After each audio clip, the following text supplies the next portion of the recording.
మరి అధికారులందరూ కూడా ధన్యవాదాలు తెలియజేస్తూ మరి గడిచిన 5 ఏళ్ళుగా జరిగిన అవినీతి దుర్మార్గాలను నిగూఢతలు ఉన్నాయి.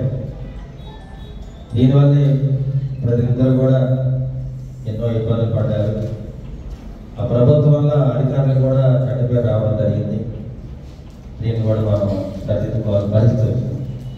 అంటే తెలుగుదేశం పార్టీ ప్రభుత్వం అయితే చంద్రబాబు నాయుడు గారిని మేము ఎవరు కూడా అవినీతి దుర్మార్గం లేకుండా పరిపాలన చేద్దాం, అధికారుల మీద ఎక్కడ కూడా కక్ష సాధించిన చర్య ఉండవు. మేము కోరేది మునిగిపోయిన పిల్లలు కూడా దాంట్లో ఉన్నారు. జరిగి కూడా దాదాపు 20 ఏళ్ళు ఆ మైనింగ్ చేసుకోవడం. ఇప్పుడు 2004లో చేశారు ఆ మైనింగ్. దాన్ని కూడా ప్రభుత్వ పరంగా దాన్ని మనం హ్యాండ్ ఓవర్ చేసుకోవాలి కంపల్సరీ. ఎందుకంటే దానికి జీవో ఉందమ్మా. ఎక్కడైతే ఈ మైనింగ్ చేసి ఈ లోయల్లాగా ఉన్న ప్రాంతం ఉంది కదా, దాన్ని మనం హ్యాండ్ ఓవర్ చేసుకోవాలి గవర్నమెంట్. ఈ డంపింగ్ యార్డ్ తీసుకెళ్ళి మొత్తం కూడా ఎక్కడైతే మైనింగ్ చేసిన 14 ఎకరాల్లో దాన్ని క్లీన్ చేద్దాం. అది మన బాధ్యత తీసుకోవాలి. దాన్ని ఏదో విధంగా మీరు ఒక ఆర్డర్ పెట్టి ఆర్టీఓ గారు కూడా చెప్పారు, నేను ఎంఆర్ఓ గారి వరకు ఇది ఇమ్మీడియట్గా నాకు ఈ 10 రోజులు అయిపోవాలి. కమిషనర్ గారు అది ఇమ్మీడియట్గా మనకి 10 రోజులు అయిపోవాల్సింది. ప్రైవేట్ ల్యాండ్ అయినా మనం హ్యాండ్ ఓవర్ చేయాలి. ఆ పేరు తెస్తే నేను కూడా వాళ్ళకి ఇంటిమేట్ చేస్తాను. ఇబ్బంది లేకుండా నేను చూస్తాను. అంటే ప్రైవేట్ వాళ్ళ పరంగా ఇబ్బంది లేకుండా చేస్తాను. ఇది ఇమ్మీడియట్గా ఎన్నో ఏళ్ళుగా ఉన్న సమస్య కాబట్టి దీన్ని మీరు డెవలప్ చేయాలి. మేడం గారు ఉన్నారు, మీరు ఉన్నారు కాబట్టి చేసి పెట్టాలి. ఈ డంపింగ్ మొత్తం క్లీన్ చేసి దాంట్లో వేద్దాం. చాలా బాగుంటుంది. అది ఇమీడియట్ మనం చేయాలి. అదొకటి ప్రధాన సమస్య. రెండో సమస్య మన మంచినీళ్ళ సమస్య. 2 పూట్ల మంచినీళ్ళు చూడాలి. ఇప్పుడు వర్షాలు లేని కారణంగా మరి లక్ష్మీపురం దగ్గర ట్యాంక్ కూడా పూర్తిగా లేదు. వచ్చే నీళ్లు కూడా 2 పూట్ల 3 పూటే వస్తున్నాయి. కొన్ని శివారు ప్రాంతాల్లో నీటి సమస్య బాగా ఉంది కాబట్టి వీళ్ళంతటికి మంచినీటి సమస్య మనం పరిష్కారం చేయాలి.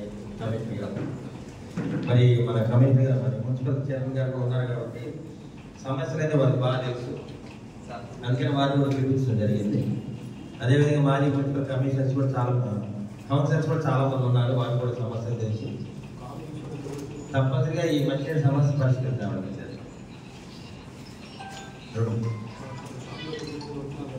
తర్వాత శానిటైజేషన్ సార్. మరి మెయిన్ రోడ్డు మినికొండ road, Sattenapalli road, Guntur road maximum night midnight కల్లా మనకి శానిటైజ్ అయిపోవాలి. మెయిన్ రోడ్డు క్లియర్ చేసుకుంటే తక్కువగా ఉన్నప్పుడు కూడా తెల్లారిపాటి రోడ్లు శుభ్రంగా ఉంటాయి. నైట్ కిరణ్ గారు ఏమంటారు? దానికి మీరు కూడా కోఆర్డినేట్ చేయాలి. నైట్ మెయిన్ రోడ్ మొత్తం క్లియర్ అయిపోయింది. మనకు కూడా వర్కర్స్ కూడా వీళ్ళైతే కొంచెం రెస్ట్ తీసుకుంటారు. డే మార్నింగ్ 6 to 10 లోపల చేసే పెరిఫెరీ వార్డులో ఈ వార్డు పని చూసుకుంటారు. ఎంత వచ్చింది? నేను చాలాసార్లు రైట్ ఇన్ఫర్మేషన్ యాక్ట్ ప్రకారం అడిగాను కూడా, ఎక్కడ కూడా మనకు సమాధానం రాలేదు. అంటే మనకి ఎంత ఆదాయం వచ్చింది 5 ఏళ్ళు, మనం ఎంత ఖర్చు పెట్టాము తయారు చేయొచ్చు. అది కూడా మన గవర్నమెంట్కి పెడితే దాన్ని బట్టి మనకి ఏం కావాలో మనం గవర్నమెంట్ అడగచ్చు. మున్సిపాలిటీకి ఏదో విధంగా ఫిక్స్డ్ డిపాజిట్ ఏర్పాటు చేయడానికి మరి పెద్దలు కూడా ఆలోచన చేస్తున్నారు కాబట్టి 5 ఏళ్లలో మున్సిపాలిటీకి ఒక ఫిక్స్డ్ డిపాజిట్ అనేది రేజ్ చేద్దామని ఆలోచిస్తున్నాను. ఎందుకంటే ఎవరు చేయలేదు, రాష్ట్రంలో కూడా ఎవరు చేయలేదు. మరి పెద్దల సహకారం తీసుకొని కొంత డొనేషన్స్ దేవాలయాలకి వాటికి చాలా ఇస్తాం. కానీ ఇదైతే మున్సిపాలిటీకి కొంత ఆదాయం 100 కోట్లు మనం టార్గెట్ పెట్టుకుంటే ఎవరు తోచింది వాడు మనం అందరినీ అడిగి సహకారం ఇంకా ఉంది. అంటే వాళ్ళ మున్సిపాలిటీకి ఏమవుతుందంటే ప్రతి నెల ₹1 శాలరీస్కే పోతుంది.